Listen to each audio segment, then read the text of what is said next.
Hey there, friends. Lindbergh of the Health and Fitness Motivation Podcast. And for this December of 2021, yes, you guys got the drill by now. We are doing just some remembering and reminiscing of some of our old podcasts and replaying some of the best ones. And so as I was going through memory lane and looking at the list of 440 now episodes that we've done, I came across an episode that I did spring of 2019 called "Is Hiring a Nutritionist Right for You?" And I brought in a local nutritionist who had a great reputation in the area that I live.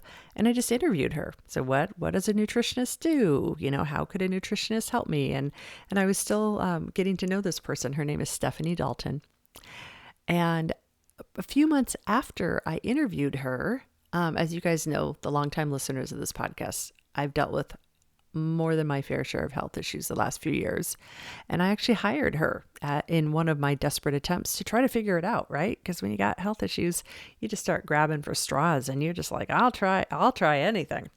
So I hired Stephanie, the woman interviewed in this interview. Anyhow. And here I am teaching 9 fitness classes a week, squatting with 50 pounds, Pilates twice a week, all kinds of stuff, so much more energy, so much more vibrancy than I've ever had before. And I really attribute it to both the exercise classes, the slow rehab exercise classes that we've been doing here at Digestive, and working with a nutritionist and really figuring out some stuff. So folks, I just hope you enjoy this blast from the past, and the context here too to think about a little is as I interviewed her for you, I was really interviewing her for me more than anything. And this was at the time when my health was just really struggling. So that'll be a fun filter to put on this interview that was done almost 3 years ago. So enjoy this blast from the past. Is hiring a nutritionist your next step? Chronic inflammation, you don't see things pop up overnight. You see things that are over many years. It's slow. It's boiling under the surface. Yep. And that happens 5, 10, 20 years long. And then you see the rheumatoid arthritis and then the cancer or whatever. So Yep. why not be preventive and get into that stuff now? Exactly. You look in the pot and you're like, the frog is dead. You're like, Yeah. Why? how'd that happen? Yeah, exactly. It must be the pizza I ate yesterday. Yeah, right. Finally, get back to a life with exercise. And this is your first step. We're going to start getting you moving. I'm Lynn Lindbergh, your bad couch guru. Thank you for listening to the Couch to Active podcast, where I believe exercise should not be dreadful, but getting off the couch is the hardest thing of all. That voice you heard earlier is Stephanie Dalton. She is a holistic nutritionist who is with us today to talk about what you can expect if you worked with a nutritionist and what kind of value you could expect to get out of it in your life. I know you're probably like me. Sometimes you fantasize about how fabulous it would be to have a whole team of people, a chef, a butler, a maid, a personal trainer, someone like me to help you get off the couch, and a nutritionist to help you dial in all your food. I know I'm not alone in that fantasy, or maybe I am. I know I'm not. So I brought in Stephanie today so you can get a vision of what this would really look like, and then you can decide if this really is something you want to do in your life. At the end of the show today, I have 3 important action items for you, and all 3 of them have the potential of radically changing the trajectory of your nutrition and your active lifestyle. So make sure you listen to those, because that is the sum it all up, button it up, do this, and it is going to change your life. Before we go right into that, I would like to share the love, spread the love. We have another iTunes review in that I would like to share with you. It is from Sarah Travel Gal. Sarah says, "Love it. Lynn is so relatable, and I love the body positivity message of this podcast. This show is a must for regular people who want to take care of themselves, not necessarily do an Ironman. Sarah from the UK, thank you so much for that review, and it is just exciting to see emails and reviews starting to come in from around the globe. I think we've hit about 20 different countries so far. I want to get it around the whole world. All right, let's dive into my conversation with holistic nutritionist Stephanie Dalton. So Stephanie, it's so great to have you here today. Thank you so much for having me. Stephanie is my first Couch to Active podcast on the official Velvet Couch. Am I? Yes. Am I really? I wondered about this beautiful couch. Yeah, this is the actual couch. The couch on the cover of the book. The cover. This is the couch on the cover of the book. And it's so soft. It is very soft. Yeah, I love velvet. I ordered it online with my fingers crossed because I knew it was the look I wanted. And when it came back and it was actually comfortable and soft, I was so happy. Oh my God, it is beautiful too. The color. Yeah. Yeah. I love it. I spent a whole day on this couch. Yeah, totally. But then I wouldn't be active enough. Exactly. We talked a little earlier, Stephanie, about how you talk a lot about women that you work with who are fatigued, frazzled, and feeling frumpy. And I got to tell you, before you came over, I had to set my alarm clock so I would wake up from my nap on time. And I have a startup teenagers, and my husband has a startup and health issues, and I'm wearing my sweatpants. So fatigued, frazzled, frumpy. I have no idea what you're talking about. Yeah, I don't relate. I can't relate. I don't relate at all. Yeah. Yeah. So talk to me a little bit about that at a high level, and we'll go through them one at a time. So fatigue, frazzled, and frumpy is just kind of a catchy name I give my program that I work with, primarily with women, because that's sort of my go-to. And I noticed over years of working with women that this was kind of the chronic symptoms that kept coming to me. I'm exhausted. I have no energy. I have no real interest in a lot of things in my life anymore. They might be talking about not being able to lose weight. It's so hard to lose weight. I've got these extra pounds. I'm not sure what to do. It's really, really frustrating. And then the frazzled part just comes with stress, overactivity, being too booked, being too scheduled. That's really where my program initiated from. Fatigued, frazzled, and frumpy. Yeah. Like it really kind of nails it. And under those catch-all descriptions can come a plethora of things or stem from that. But that's where it comes from. Then working with women on healing those particular things. So when they come to you and say, Stephanie, I am really tired and I want to lose 30 pounds, where do you start?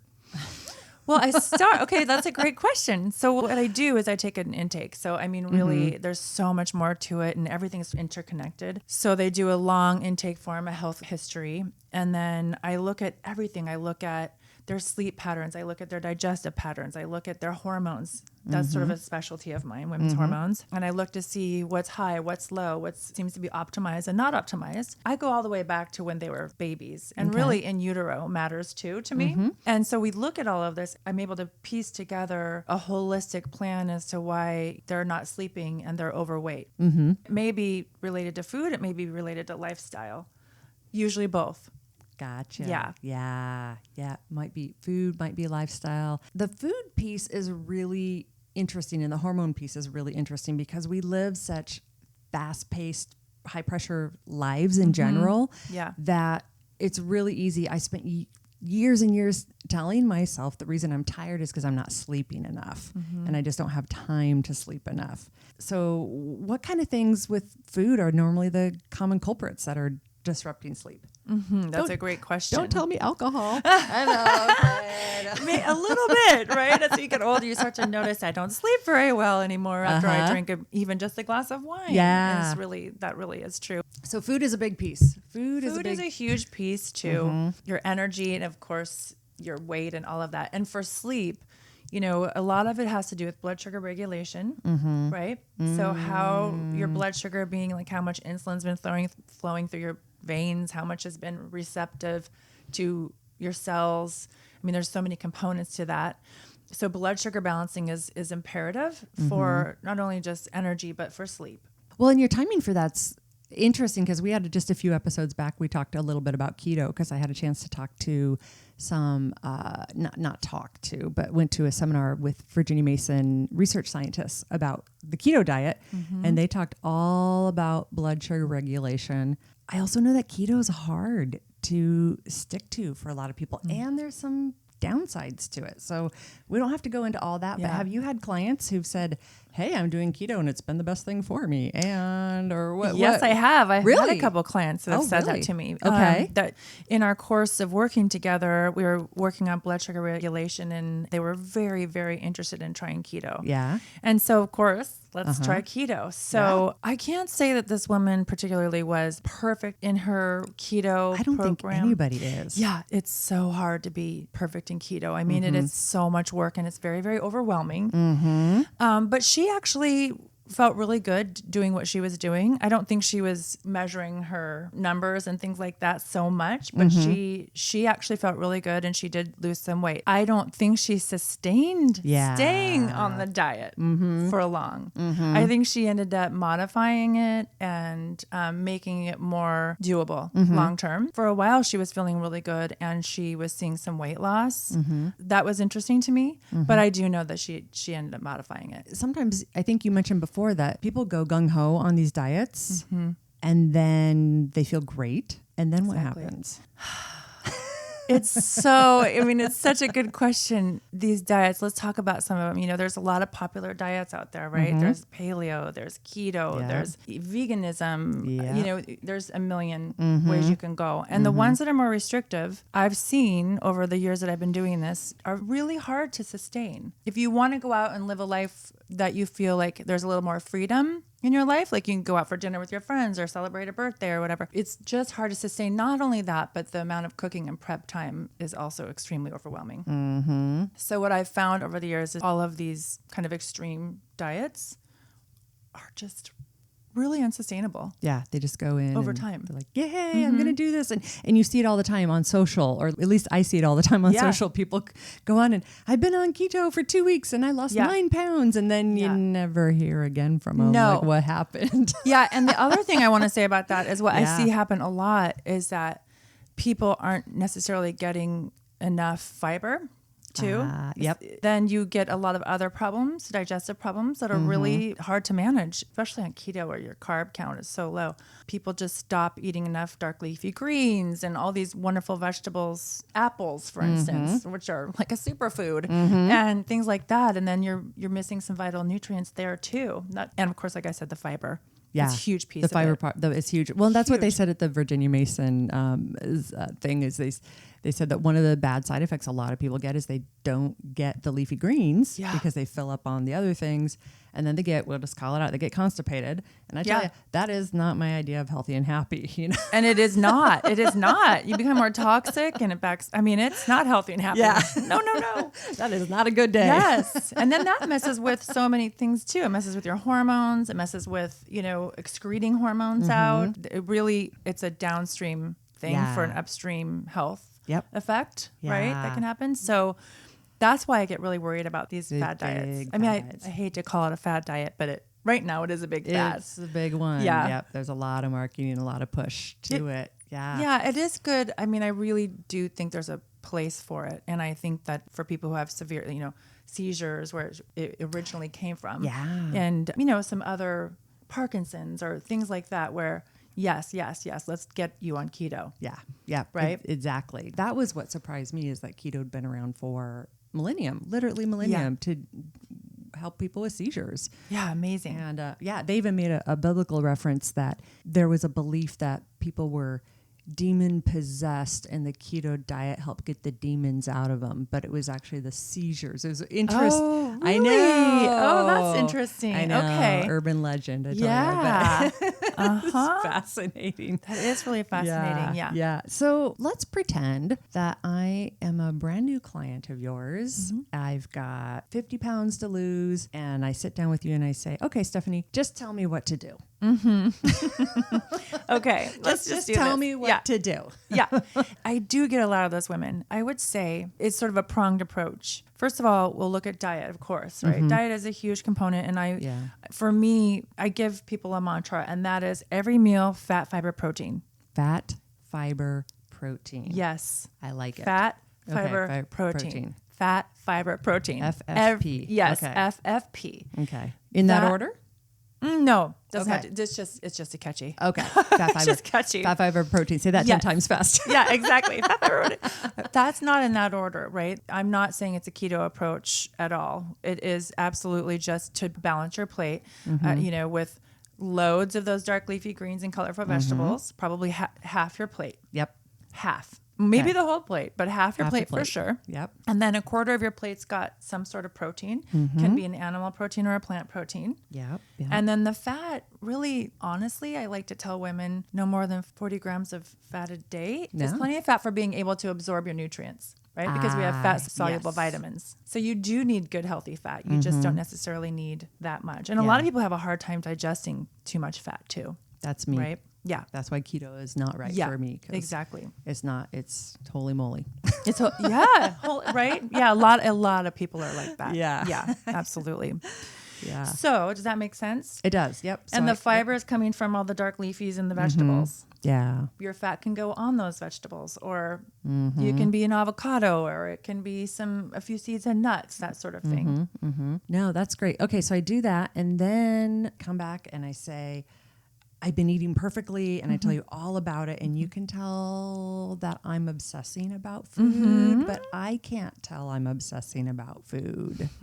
So what's going on there, and how can I know that I'm obsessing about food, and why should I care? What's happened in my practice is it originally started out, this is a perfect way for you to be eating with your own bio-individuality, right? We look at somebody's whole picture, the whole person. We look at their health history and what they feel good eating, first of all, right? Because one of the first things I have people do is fill out a food journal. Yeah. Okay. And it is not a judgy food journal. It's just an interesting, I'm going to be a detective food journal. And because so many of us are unattached from our heads and our bodies, we've just cut that off, and we don't really pay attention to what's going on in our body when we eat certain foods.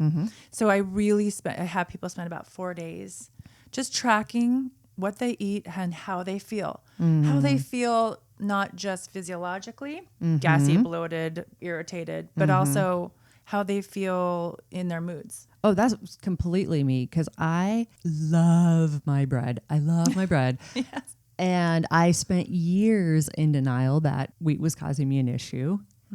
And it was causing mood swings for me too. And I had to really slow down and back up, and I was like, no, it can't be true. I couldn't live on this stuff. But it is. You have to stop. I had to stop and really slow down and listen to what was going on. Exactly. Otherwise, I just thought I was having a good day or a bad day or whatever. I didn't realize how much the food impacted it. It's a really amazing exercise to do. I haven't ever had a client say that it wasn't enlightening for them to see how things were affected by what they put in their body, or how their bodies were affected by the food they ate.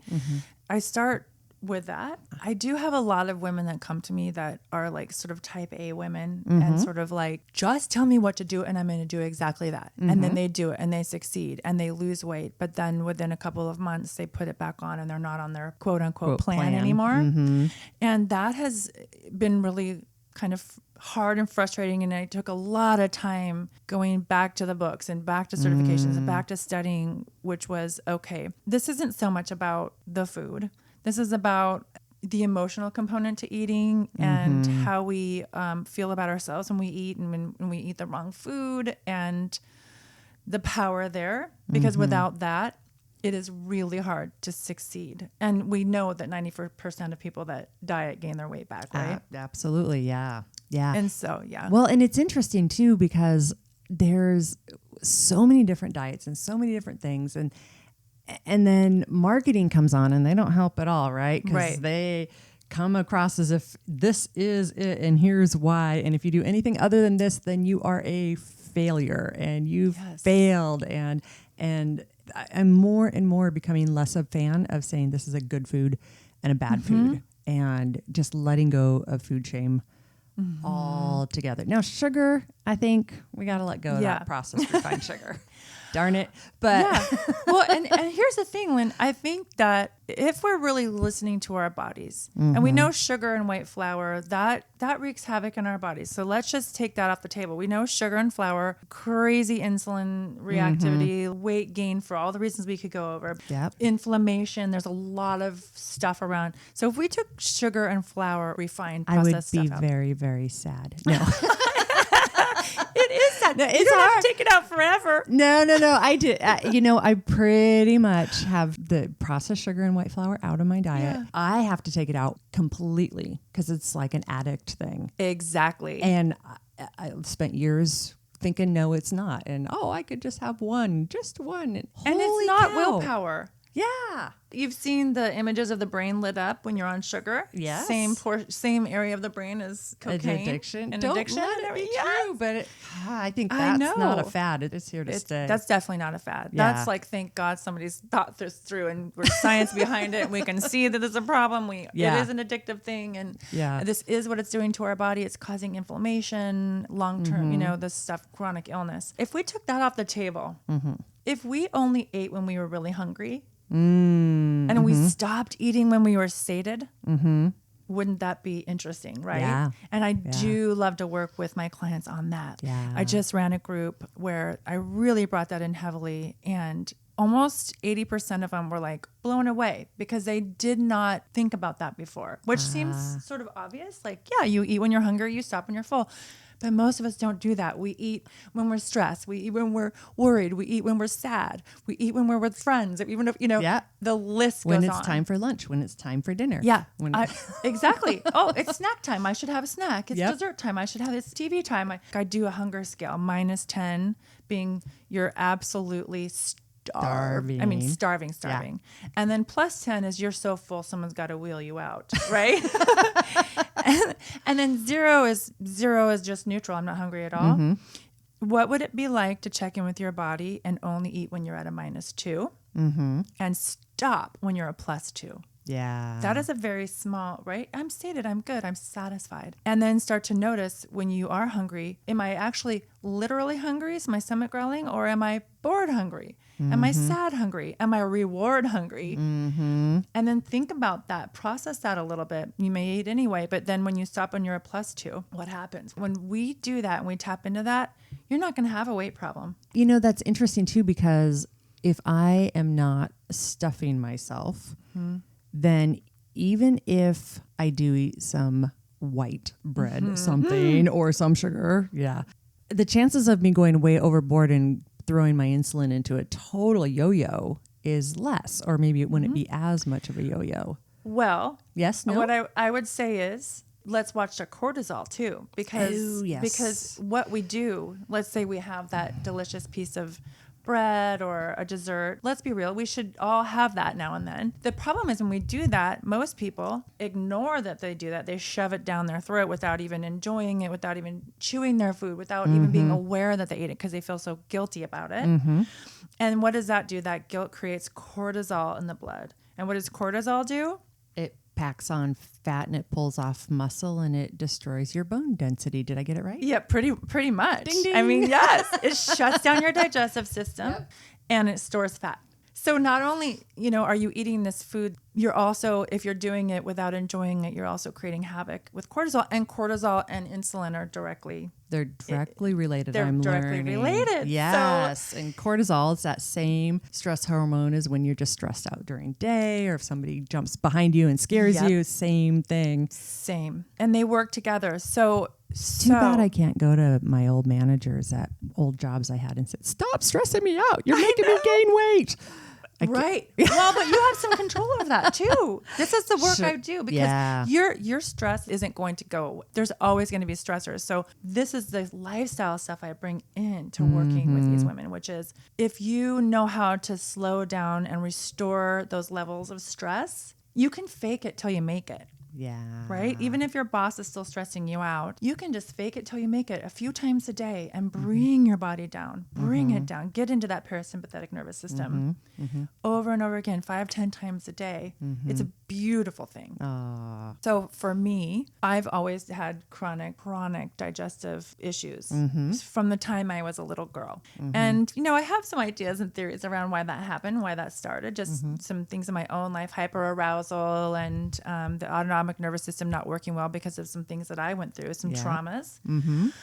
And then my body never relearning how to slow down and get into that parasympathetic system, right? I recall so vividly where I learned about not just awareness for what am I eating and chewing my food, and your brain is the first part of digestion, right? It's the cephalic system of your digestive system. Seeing the food, smelling the food, taking it in, that starts all those enzymes going, and then on from there. For me, what I learned was not only am I not being aware of my food and chewing my food and letting my stomach kind of rumble and do what it's supposed to do to get ready for the food, I'm not in the rest and digest mode either. Okay. Yeah. So rest and digest, that means I'm not sitting down to my food in a really beautifully rested state. I'm eating in a stressed state.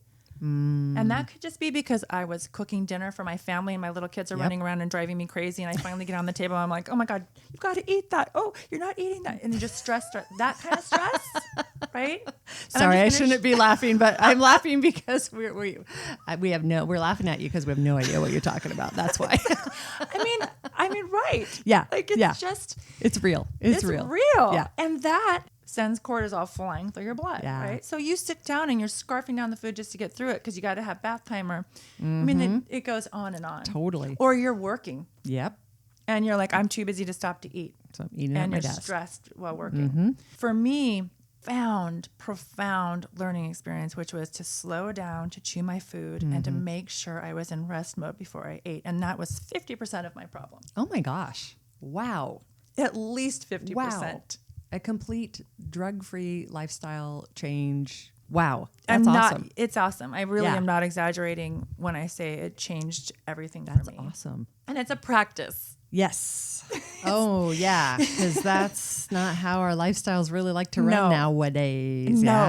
Yeah. So it's a real practice. I remember I put a note on my dashboard in the car to breathe. Yeah. Breathe. 5 deep breaths or 10 deep breaths, whatever it took to fake it till I made it, right? Yeah. To breathe before I ate my meal, to look at my food, to take my food in, to get my system working, to digest my food well, to assimilate all the nutrients. Yeah. So it seems like if I was a client and I came to you, or if I'm just listening to this podcast and I think, what do I want to do? I'm going to get a piece of paper out right now and start tracking everything I eat, write it down, and track, if I remember right, how I feel physically in detail and how I feel mentally, emotionally in detail. And when I eat, to slow down, put myself in rest mode, and then see what happens over a few days. Yes. That could be magical. It could be magical. Seriously. It really, it's pretty darn magical. And I also want to make a note with the food diary. Sometimes symptoms don't pop up for 10, 12 hours, 24 hours. So it's not necessarily going to be a direct correlation. It's just going to give you information. Yep. Information. And over time, you might see a pattern over time. That totally makes sense. Now, go ahead. And then add in the hunger scale. Oh, the hunger scale. I mean, it might be too overwhelming. -2 +2. That'll be the advanced skill I add in later. It is. Yeah. Actually, it's true. What you just said is really? Perfect. No, I mean, that is later maybe. Yeah. What you just said is perfect. Because when you do start to actually chew your food, and you're technically should be liquefying your food before you swallow it. Okay. You're probably going to eat less anyway. You're going to be full. It takes 20 minutes to get, from mouth to stomach. And if you are a family and you're eating, and especially if somebody else cooks for you, there is nothing better for a chef or somebody cooking dinner than to have the people at the table actually chew it and enjoy it. And appreciate it a little bit. Come on, I just worked an hour on this stuff, Yeah, exactly. I love to cook, in part because I have people in my house who clean, which is a dream. It is a dream. Everyone should do that. Oh my gosh, everyone should. Yes, should's a big word. That's true. And my husband chews his food and eats slowly. And I remember talking to a girlfriend of mine who was saying, you know, she loves to cook, but it's so frustrating because everyone wolfs it down in 5 minutes and then they're gone. And I had this little aha of, oh my gosh, part of the reason I enjoy cooking is because people enjoy to eat it. Mm-hmm. So I know that's completely off topic, but well, sort of related. It's a piece of the whole lifestyle. It is a piece of it. I can't tell you how many women come to me and they're on this perfect diet and their diet does look good and yet they're still struggling to lose weight. They're struggling to have energy and just taking a look underneath the hood. I had a client who a few years back coming to me and she was just exhausted. She was drinking 2 pots of coffee a day and she was still taking naps. She was completely exhausted. Oh my gosh. And we went through her history and the hormone questionnaires and the things that I give. And it was clear that there was something off with her thyroid. Oh, wow. I mean, it was really, really, you know, when we're working together, it's like, wait, why are you drinking that much coffee? How come you're not staying awake when you're drinking that much coffee? 2 pots of coffee. 2 pots at least. Taking naps and not going into fibrillation or something. Yeah, right. And the thing or having heart palpitations. Yeah, but it was keeping her going. Oh my gosh. But see, when you take that out, when we took the coffee out, she crashed. I bet. She crashed very hard. I bet. And that was important to listen to. Why did she crash? Oh, right? yeah. There's something underneath that. When we're stimulating ourselves and we're eating sugar and things like that because we are exhausted, we need to listen to what that exhaustion is. And for her, she had hypothyroid, Hashimoto's, right? Wow. So that was, let's get this stuff out. Let's see what's really going on underneath. Going on. Yeah. And thank God we figured that out because she got treated and she's on her way to feeling good and she is feeling good now. Can she drink coffee now? She probably can. She probably can. Okay. You know, we haven't worked together in a while, but she knows how to manage herself now and she knows, you know, why she needed those 2 pots of coffee. Oh, that's fantastic. So that's why getting to the root cause, like with a naturopath or, you know, some sort of functional nutritionist is really important. Because if you just kept going like that or you just medicated yourself, once you know there's things you can do with your food and with your lifestyle and your environment, your stress, that you can really manage it beautifully. Yeah. You know, with some trial and error, you can get there. You can totally get there. You just keep looking, keep searching for those answers. And if you are sitting there thinking, but I can't afford doing this, or maybe my insurance doesn't cover this, really, that's when you sit down and ask yourself, well, how much does it cost to have other health issues? And even though those issues aren't here today, or maybe they are, getting at root cause is where we can really start feeling healthy. But I got to be honest, it's a total pain in the butt to do the research on it. It's a lot of work. It's a lot of research, but it's so worth it. It is. And the thing about the research, you have to be careful, you know, because you're going to find sides for everything. And that's why working with somebody can be really important. Yes. You know, to have somebody who's really knowledgeable and to help you root through all of that stuff, because there is so much on those internets. Oh my gosh. On the interweb. You can Google, is keto good for you? Is keto bad for you? And both will be true. Exactly. Right? Yes. Yes. Is cheese good for you? Is cheese, you know? Yeah. Yeah. It's overwhelming. It's there. You can't just Google diagnose yourself. You really need somebody that you trust to help you. To help you through. And to your point, like it can cost a lot of money and time. It's like it can, but if you think of what it'll cost you later on, going to the doctors and the medications and whatever you're taking. Yeah. And I really encourage people to do this preventively. Yes. You know, chronic inflammation, you don't see things pop up overnight. You see things that are over many years. It's slow. It's boiling under the surface. Yep. And that happens 5, 10, 20 years long. And then you see the rheumatoid arthritis and then the cancer or whatever. So why not be preventive and get into that stuff now? Exactly. You look in the pot and you're like, the frog is dead. You're like, why? How'd that happen? Yeah, exactly. It must be the pizza I ate yesterday. Yeah, right. It's really true. Yeah. Oh, fantastic. So you talked a little bit about being younger and a lot of digestive issues and things you dealt with in your own life. What advice today would you give yourself back then? Yeah. There's so many areas there for me. Let me think, how many things would I want to tell myself now? So many things.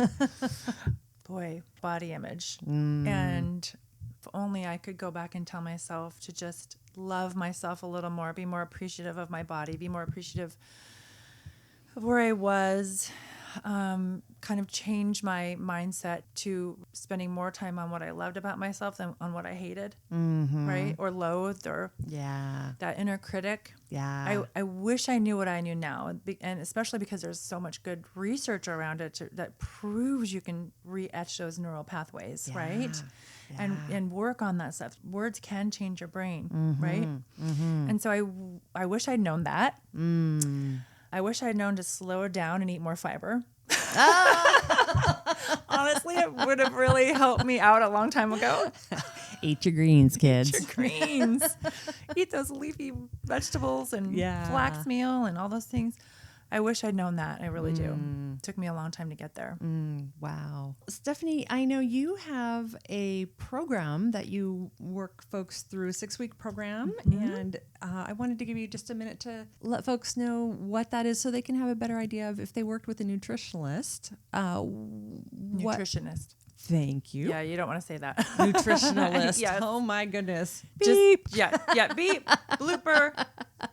What it would look like, and then how people can get a hold of you. So I have kind of a signature program that's the 6 weeks vitality reboot, and going from frazzled and frumpy to light and energetic, right? So it sounds pretty good. Yeah. And I really do call it that because I see so much of that. In this program, we start with mindset, really because I feel like so much of it, as we've discussed, is about your mindset, learning how to use these sort of simple psychological tools to really settle into why you want to do the program, and then changing the way you think about your body. And this words can change your brain thing, the hunger scale. All of that is in there. And I really, really have people explore that the whole way, because I feel like that has become probably the most profound piece of the work. And then, of course, we go into, there's a detox component, and then we go into blood sugar balancing. I talk about the gut and the health of the gut and how that impacts your immune system, but also your weight.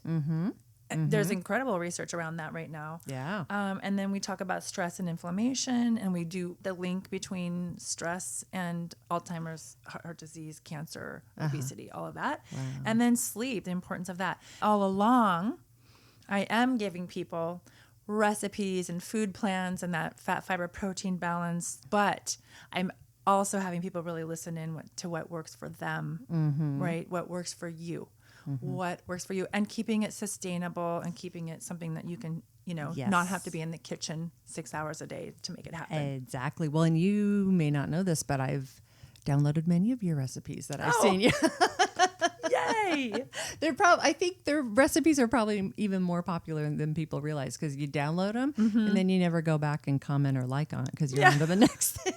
It's nice to hear that, Ben. Thank you for sharing that. You're welcome. You're welcome. And then, Stephanie, if folks want to get a hold of you or learn more, where do we send them? So my website is chiaandchocolate.com. Okay. Chiaandchocolate.com. You can be healthy and still have some pleasure, right? Great. And we'll make sure that's in the show notes too. What a pleasure and honor to have you here on the official Velvet Couch. Oh my God. It's so fun to be with you, Lynn. And it's been so fun to watch your journey and to see all the things. You are such a rock star. Truly. Thank you. I don't always feel like a rock star. You are, and you're a huge inspiration. Thank you. I'm having a lot of fun. It looks like a lot of fun. So, all right. Thanks, and signing out. We'll see you later. Bye-bye. Okay, I hope you enjoyed seeing the inside scoop of working with a holistic nutritionist. I hope you are inspired to look at your food in a very loving, compassionate, and scientific way. Now, here are the 3 takeaways that I promised you from the beginning of the show. If you do all 3 of these, and they are big asks, but if you do them all, you will change the trajectory of your nutrition and your active lifestyle. All 3 of these are powerful, and I want you to do them all. If you think at all they make sense for you, I want you to do these 3 things.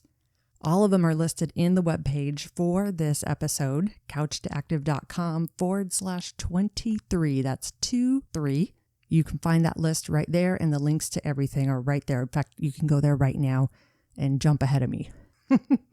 Okay, number 1, I want you to sign up for a free call with Stephanie on her website. She is an amazing human being. I will vouch for her on a personal level. She really knows her stuff, and she is fully, wholly committed to truly helping people. So if you are thinking after listening to this conversation, you could benefit from learning a little more, sign up for that call with Stephanie. Don't hesitate. Don't be shy. Don't think you're not worth it. Don't think you don't have time. Please, please do that. Then, number 2, if you haven't already, I want you to sign up for the free call with me. So again, couchtoactive.com/23. That's 23. The links of how to sign up for these are there. Everybody I talk to, everybody says I should have signed up for this call a long time ago. You will get direction on what you can do best next for your active lifestyle. You will leave feeling more connected to Couch to Active and that community. You will leave that call jazzed and excited. It will truly be the best 30 minutes that you have spent on this topic. Number 3, that food tracking that Stephanie talked about. Stephanie has gifted us her exact PDF that she uses with her clients that describe in detail how to do this tracking for those 4 days and what kind of tracking to do. Thank you, Stephanie, for that. That download is on the couchtoactive.com/23. Then I created for myself, using Stephanie's directions, an actual tracking sheet that I printed out, and I'm using old school pen and paper. Go figure. I like it that way. I like the old school pen and paper. So head over there and you can also download the exact instructions Stephanie uses with her clients and the exact tracker that I'm using to track my own food down there. So those are your 3 things. I know I'm asking a lot on this podcast, but it is important. You're here because you want to make the change. I know. You can finish this whole thing for me, can't you? Okay. So enough of that already. You know where I'm going with it all. 123 couchtoactive.com/23. I hope you have a fabulous, fabulous week. And thank you for listening to the Couch to Active podcast, where I believe that exercise should not be dreadful, but getting off the couch is the hardest thing to do. We'll see you here, same time, same place, next week. Bye-bye now.